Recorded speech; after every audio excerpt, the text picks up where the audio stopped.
Bonjour tout le monde, élève officier Bélanger qui vous parle.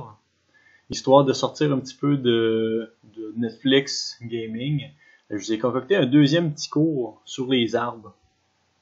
Donc, juste avant de commencer, juste pour vous dire, dans le fond, c'est vraiment une introduction sur les arbres, étant donné qu'il y a 170 espèces d'arbres au Canada seulement. On ne couvrira pas toutes ces espèces-là.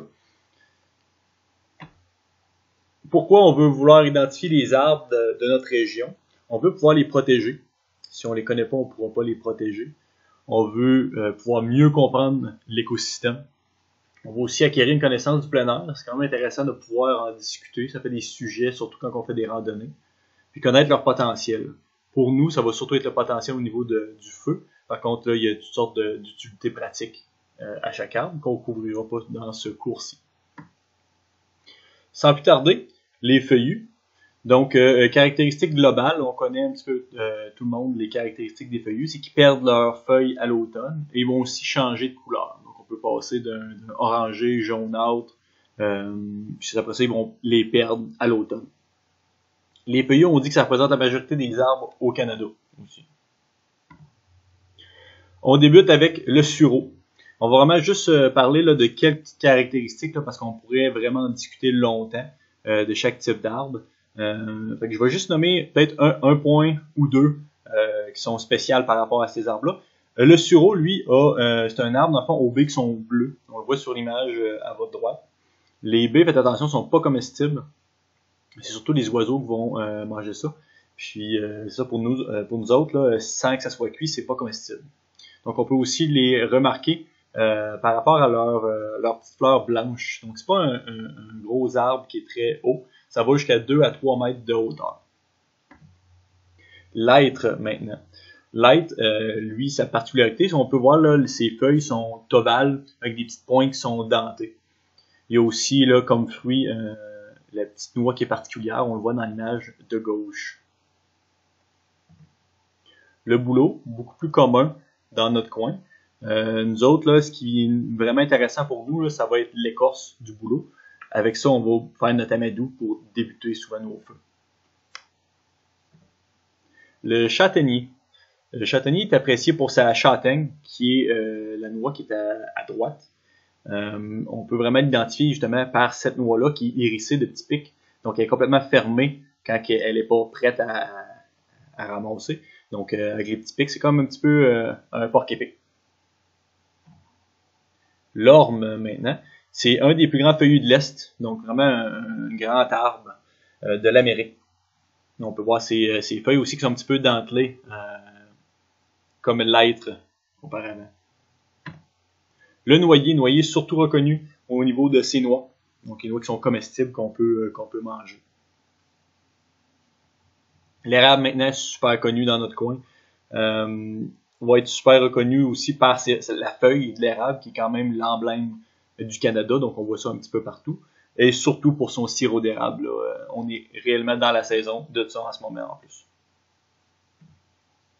Le chêne, on en a quand même beaucoup aussi dans notre coin. C'est surtout les glands qui vont être représentatifs des chênes.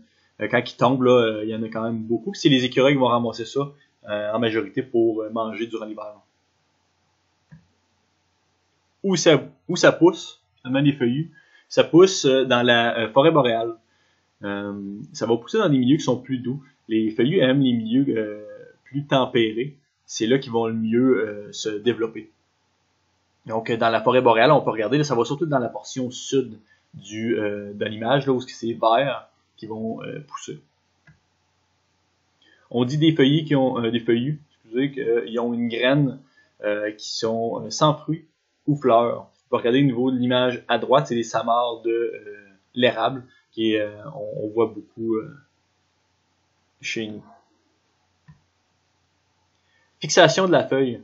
Il y a vraiment 3 types de fixation de feuilles. Ça va vraiment nous aider pour les identifier. Donc, sans retarder, on commence avec les feuilles alternes. Donc, feuilles alternes, c'est un peu le principe d'une échelle. Donc, on a une tige principale, puis les feuilles vont pousser une à droite, on monte un petit peu plus haut, une à gauche, on continue avec le type échelle.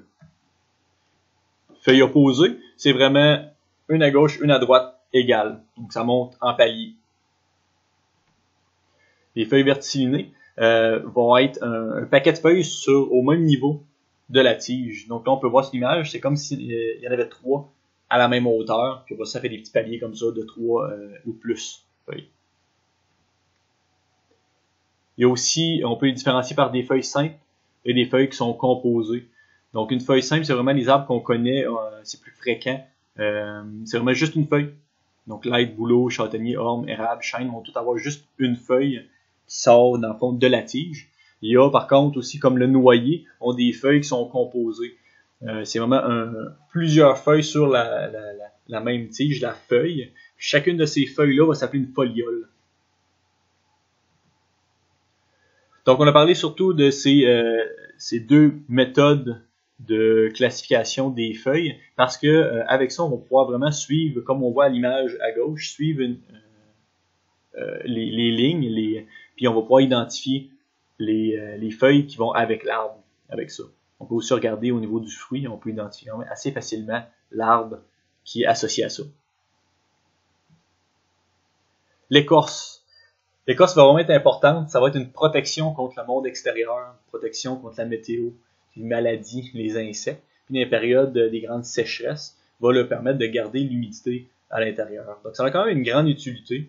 Faut faire attention quand on veut débuter un feu, de pas aller chercher l'écorce trop profondément. On veut pas, surtout sur les bouleaux, on voit ça souvent dans les sites de camping, les gens vont entailler avec un couteau l'écorce, puis ils vont briser l'arbre.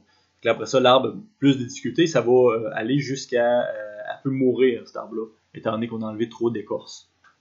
Donc nous autres, on va privilégier les écorces qui vont être par terre ou qui sont détachées déjà de l'arbre. L'utilisation du bois dur, donc les feuillus sont aussi nommés bois dur. Donc le bois dur peut être utilisé pour des meubles, des instruments, crayons, échelles, il y a vraiment beaucoup d'exemples par rapport à ça. Souvent dans les maisons, on a plusieurs types de meubles.